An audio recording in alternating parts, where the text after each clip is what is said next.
All right. Welcome back to another Knowing You show. I'm your host, Tiffany Cano, and let us get started.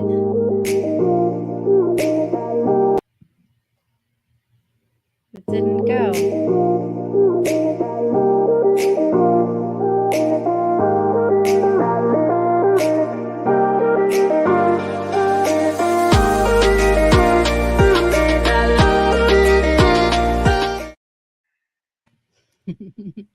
All right. And today's guest, we have Susan Crossman with Crossman Communications. She does also serve the empathic entrepreneurs. So let me tell you a little bit about her. She helps mission focused coaches, healers, and innovators write and publish compelling books that make a difference in their business and their world. She believes a well-written book can be a our world, and she takes delight in assisting her clients to greater peace driven authority. And it was like author-ity. So welcome, Susan. Thank Thank you you, for being Tiffany. here. Oh, what a delight to be here. Thank you for inviting me on your show. No problem. No problem. So, what actually got you started in this line of work? Well, I think it started way back when I was a little girl and I used to climb into the apple tree in my backyard and I'd take a notepad and a pencil and I would write and write and write and write. And all I could think of, even at probably age 6 or 7, was that I wanted to write a book someday. So I became a career writer and worked in journalism, government communications, corporate communications, and marketing along the way. Eventually became a freelance writer. And fast forward a number of years, and my husband at the time turned to me and he said, "You've been talking about writing a book for a very long time." And I said, "Oh, yeah, I really want to write a book." And he said, "Well, what's stopping you?" And I realized that what was stopping me was me. And so I started on my own author journey quite a long time ago and started working on my first book. It took 13 years for me to finish that book, but eventually I did. And that's been followed by 4 more. So I've written 5 fiction and nonfiction books.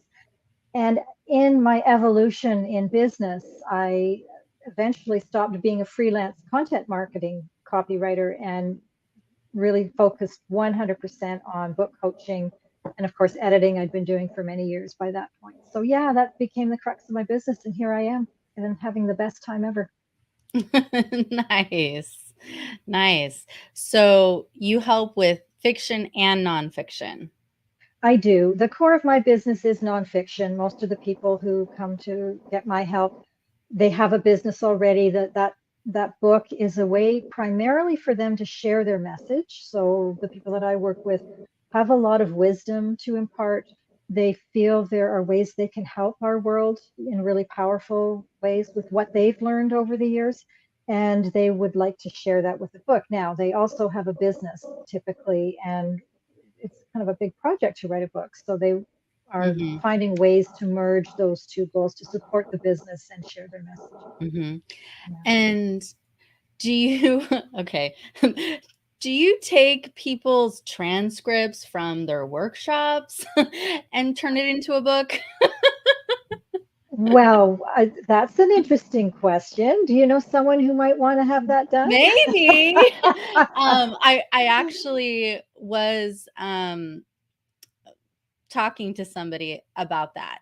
Yeah, Because I have probably 50, 60 days of workshops, and most of them are recorded, and a handful of them are transcripted. And I could do something with it. I could put it in a book, maybe if I wanted to, but I don't want to write the book. definitely. I just want to say, Yeah, here's all the transcripts. Now pretty it up for a book.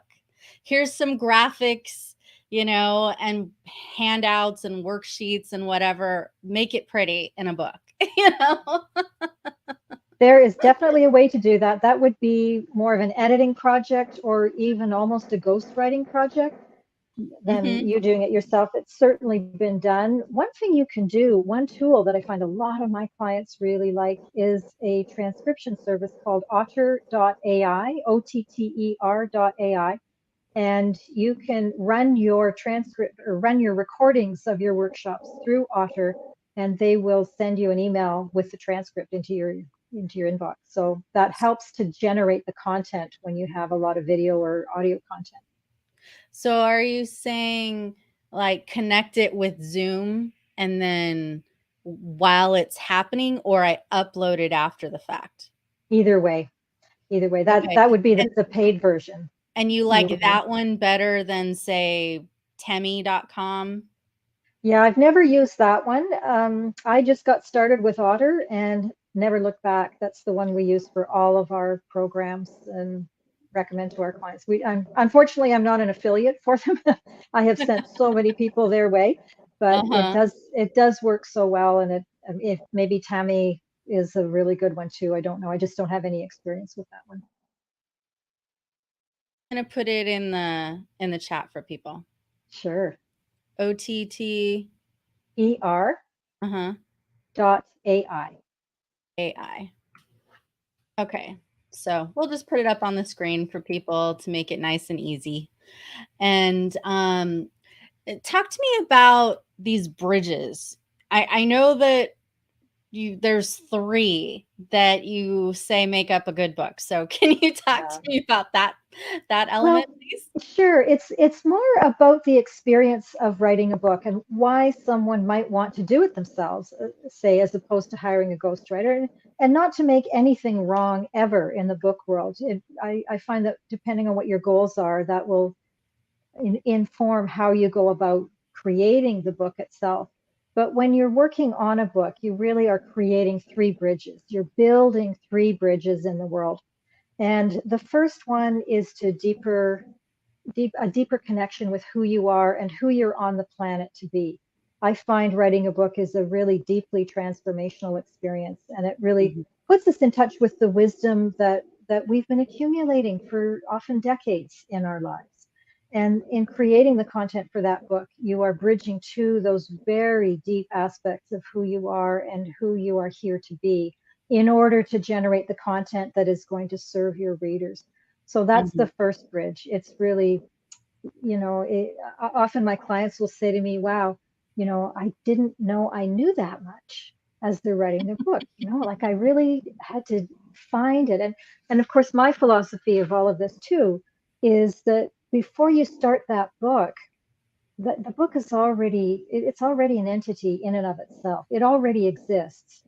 And parts of it are in your memory, and parts of it are on your hard drive, parts of it are in your imagination, parts of it are in your workshop agendas and your notes. Parts of it are in your higher levels. So we often get our downloads from our higher levels on this book. So Mhm. there are pieces of this book all over your beingness.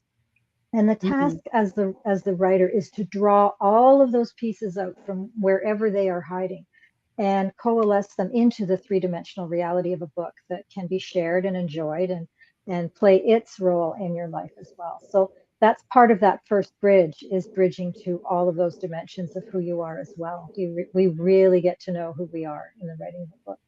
Yeah, And I love that part because I get so many downloads. The creative juices that flow through me.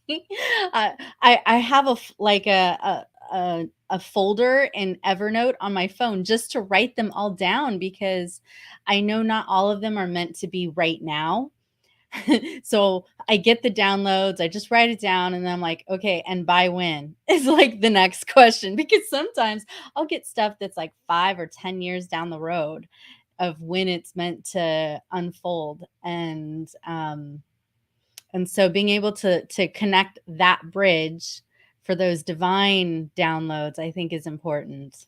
it's so wonderful that you're capturing it too, so that you don't forget. We sometimes will get up in the middle of the night with a great piece of something, some information that we've just been given, and if I don't write it down, then if I'll forget.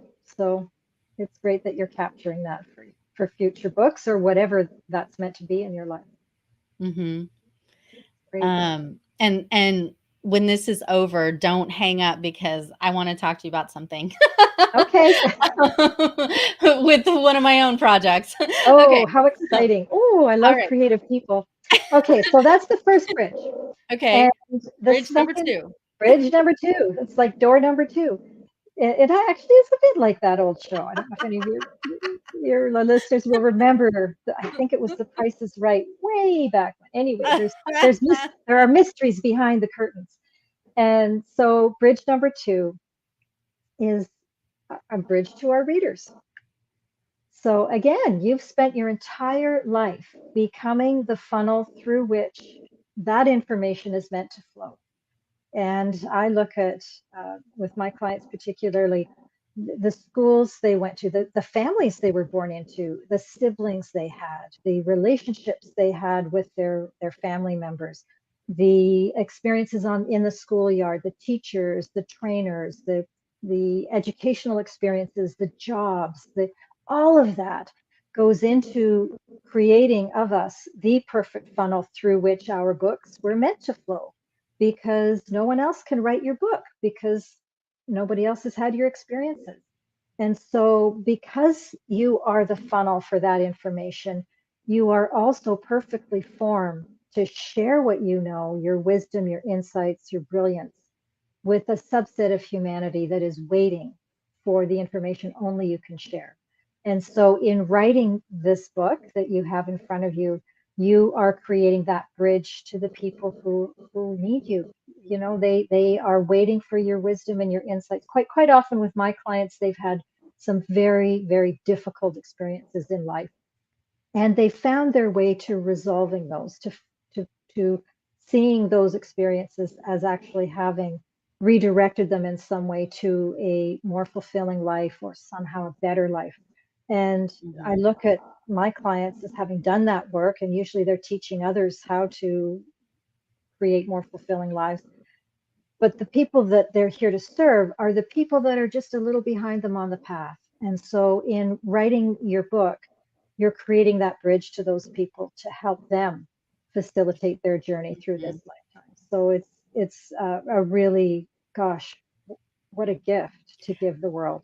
Yeah, I mean, for me, I've been healing since I was a kid. I've been getting paid for it since I was 8. I've been teaching transformation workshops for 25 years, and yet I still feel like I have a lot more growing and expansion of consciousness, and so I view myself more as a mentor to my students. Even with my mastery and certification program, which is my facilitator training that I'm doing right now. Even there, I feel, and I tell them, like, I'm your mentor, Yeah, because I'm not perfect yet. I haven't, fully mastered everything, but I'm definitely farther along the path than, you guys. And let me help you so it can be easier and not such a struggle. Right. for So, sure. And yeah. how wonderful. Gosh, I love that, Tiffany. That what you're doing with that is helping people become their own guru. That you're not holding yourself up in that guru place for everybody to say, hey, look at me, this is how it's done. It's like, wow, look at what I've learned. Can I share that with you? And I think Yeah. that's a The beautiful way word of being. guru for me holds such a sacred space Mm. because I do have a guru, and like I don't I think Americans just throw around that word in casually, and to me it's someone who's already an avatar, who's already achieved God union, and I'm still, making my way up there. My like 8-hour meditations still are not quite there yet, but I'm getting there. Oh boy, yeah, that's a lot of meditation. Yeah, I meditate a lot every day, and then I take weekly and monthly and quarterly longer meditations. So, Wow. Well, yeah. my hat's off to you. That's I meditate every day. I have my meditation breaks every day. Start my day with it, and then usually around 1 in the afternoon, I can feel it's time to recalibrate. And Mhm. that little maybe 20-minute meditation is just what I need to move through my day. But nowhere near as much meditation as you're doing. And Do I you know it's not a competition, but do you recommend that for your authors who might be kinda hitting a stumbling block? yeah, yeah. Most of my clients are they're on that path anyway. They've already proven to themselves the value of meditation. But one thing that I find really helpful, and I forget, and so maybe other people forget too. But when you are working on your book and you get a little stuck, as sometimes we do, go out in nature, take a Mhm. walk, go into a park, hug a tree, sit at the base of a tree and just soak that in, because quite often that's what we need. We need to reconnect with nature and really feel the power of what's available to us. And from Yeah. that place, then we can go and look at our book in a new way.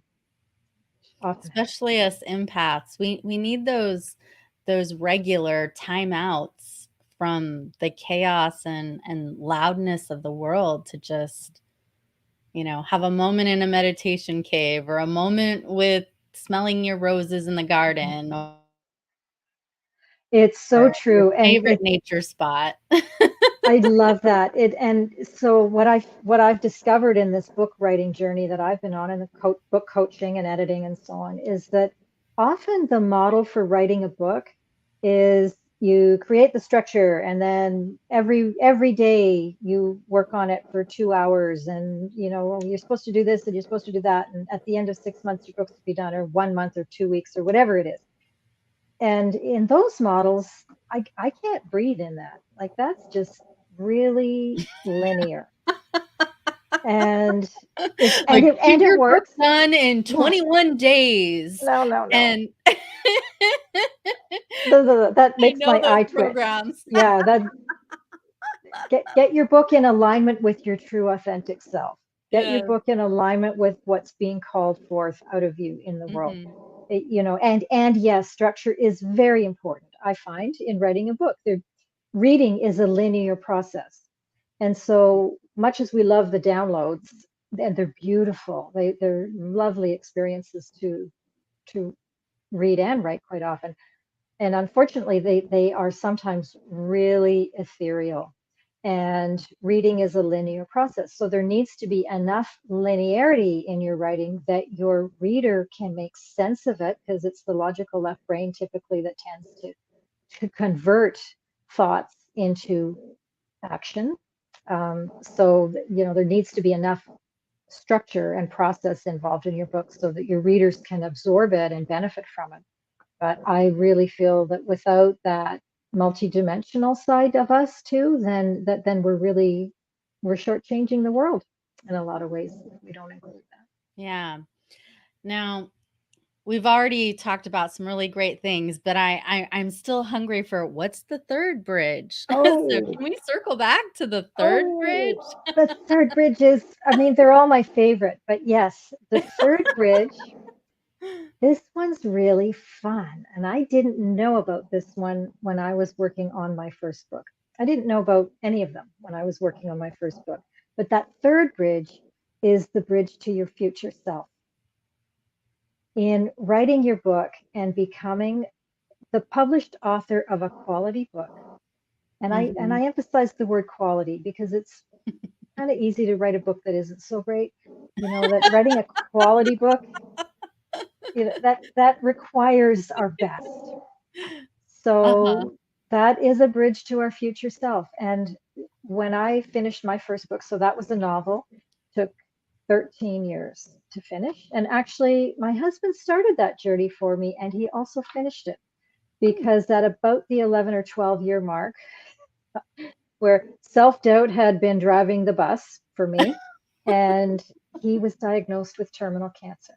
Oh, And 3 months later, he so died. sorry to hear that. Yeah, thank you. Yes, and that. required a massive reconfiguration of my life. Also, it set me off on a spiritual journey that I didn't know was waiting for me either. But it helped me realize, gosh, that clock is ticking. And I don't know if I'm going to have enough time myself to finish this book. At 11 years already, what if it's 30 years? How old am I going to be, and am I going to make it? So I completely dedicated myself to finishing that book, and did. And in so doing, redirected my timeline to a much different life than I would have had if I hadn't connected and committed to that book. So it bridges us to opportunities we don't even know are waiting for us there, which wouldn't be a possibility for us if we don't write the book. So it's door Inquiring number minds 3. want to know, were you able to finish it before he transitioned? No, no, but that was his dying wish for me, was for me to finish that. And Okay. when it was actually pretty lonely. I'm traditionally published. I'm with a small Canadian traditional company. And it was the proudest moment of my life when I Oh, landed that book contract. And it was sad because he wasn't there to share the triumph with me. So, I but he was there, at the yeah, same time. yeah. I sense that he was still cheering you on in the ethers, Oh, he giving for sure. giving Yeah. that love and celebration and Oh, atta yeah. girls. Yeah, he has always been proud of me. Yeah. Mhm. And for writers who or want to be writers, what do you think are some of the greatest challenges that come up in those challenges? Oh boy, there are so many. Um, one of the big ones, I think, is people don't know why they're doing it. They don't have a compelling why. Mm. And that compelling why for my clients tends to come around eventually to the fact that this isn't just a vanity project.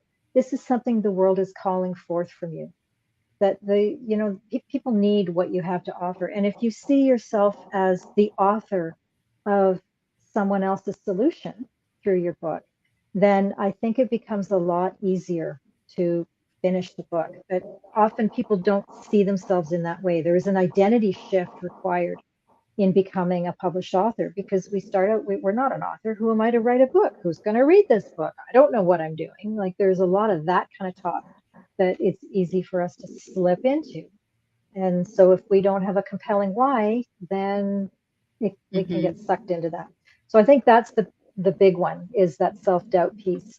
But also, often people need a vision for what that might look like for them. That life is going to change. When you become a published author, life will change. But life is going to change whether you finish your book or not. And writing that book helps you have a hand in the trajectory that your life is going to take. And it's not that I became a published author and suddenly I was famous and everybody was beating a path to my door. That was part of why I didn't want to write a book, because I didn't want Mhm. that life. But doors have opened that I couldn't have dreamt of as Mhm. well. So there's that vision piece. Um, People, I think, benefit from some accountability. Some people do and some people don't. Like, I've worked with people who we figure out what their structure is going to be and away they go and they write their book. And that's certainly not how I was with my first book, but there are people out there that can do that. But a lot of my clients appreciate some accountability. Well, Mhm. actually, all my clients appreciate accountability. And here's the other thing. If you're a visionary, and I work primarily with visionaries are out here. They are up in the wonderland of what could be possible for humanity. I can't relate And at all. you have no idea, right, Tiffany? Yep, that's me a Yeah. chunk of the time. Yep, yep. Oh, so would you like to hear how that might make it difficult to write a book? Sure. Okay. So when you love the possibilities and the enchantment of the universe, that happens at the big picture level. And writing a book happens at the detail level. That Yes. you've got to chunk down to create those annoying sentences that will communicate this part. So you're trying to funnel the vastness of the universe down into this tiny little vehicle of a book. And even smaller than that are these chapters and these paragraphs, and things keep getting smaller and smaller, granular level. And it's not the fun part for a It's lot of not. visionary people. Yeah, That's it's why I not. was like, here's my transcripts. Just do something with Yeah, I get it. Totally get it. Yep. Yep. Yeah, I get it. And it can be done. So Yeah. you're not locked out of the When I want experience. to, yes, I Yeah, can. I just don't I haven't yet found a way to love it, you know? which But may go back to your why. there are some things that I do want the hands-on creation outlet, like my graphic design work, writing the emails and stuff for marketing copy, like those. I mean, it's granular, but I actually enjoy it. I haven't, but there's like bookkeeping, that's very granular. Oh yeah, I've had a whole journey around making friends with my bookkeeping stuff. I get it. Yes. And what do you think about the people who collaborate to make books? Like this one over here, I totally forgot about it. But 10-ish years ago, I was enrolled in with this group of net women from this networking group that were going to make a book together. And so I did my part.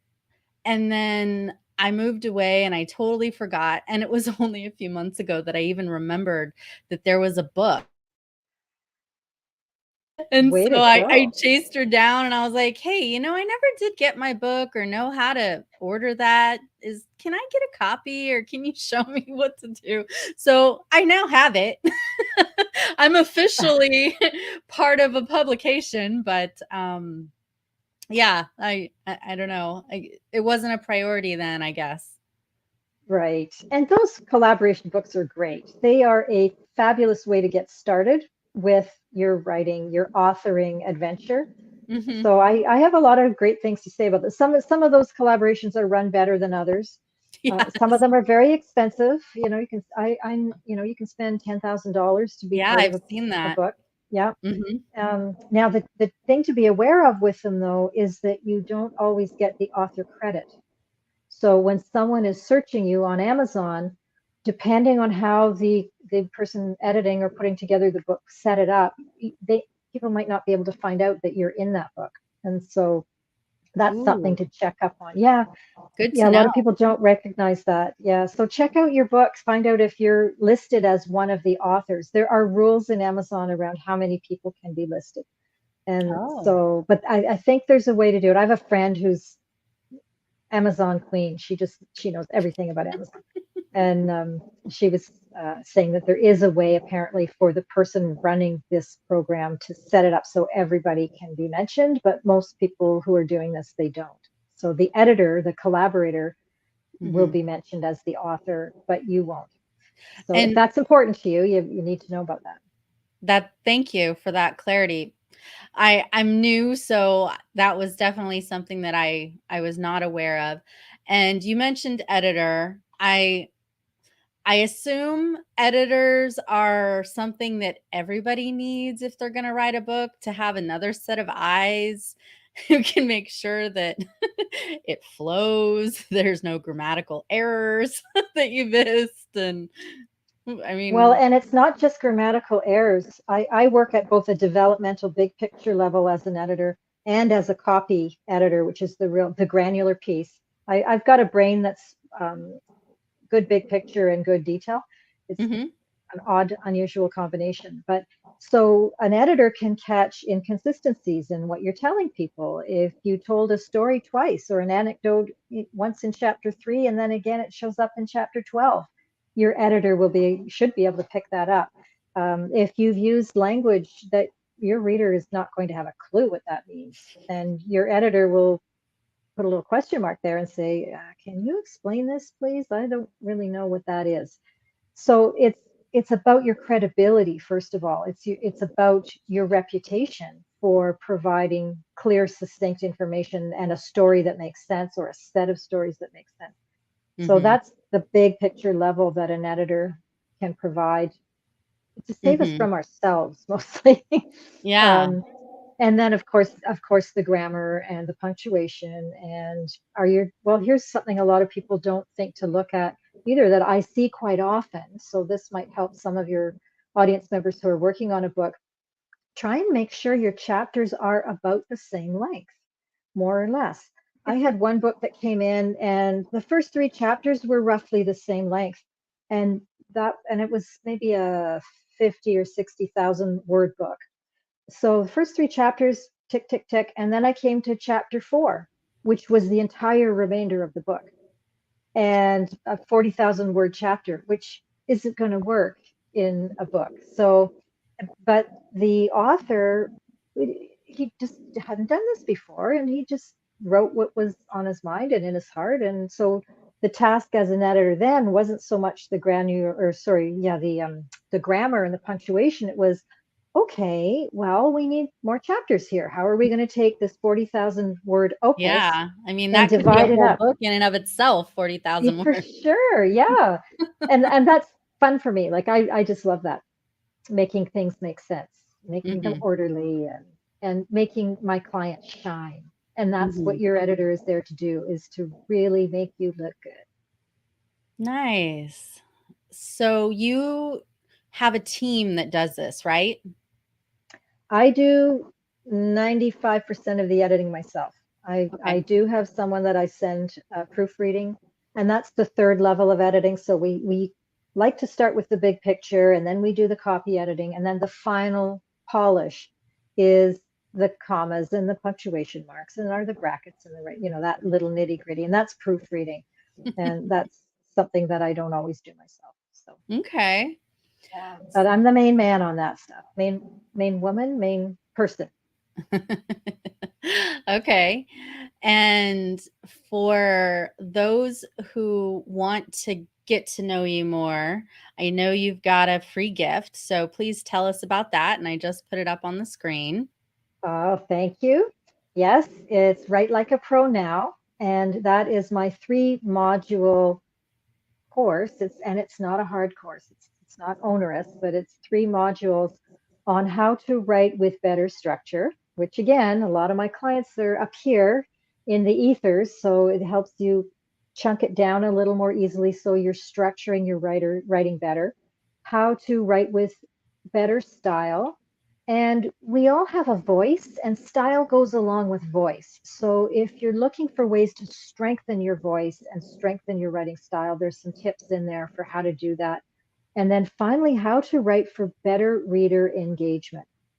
And that's something I have got a ton of training in audience engagement, language patterns and audience engagement. And I've actually invented a bunch of stuff too that I found works for me in my writing and in my editing. So how can you use language to really get people leaning into your writing so that they care about what you're saying, and they embrace the parts of it that they're meant to embrace too. So yeah, it's comes out of my training and my background, and it's really designed to be of service to people who want to write better.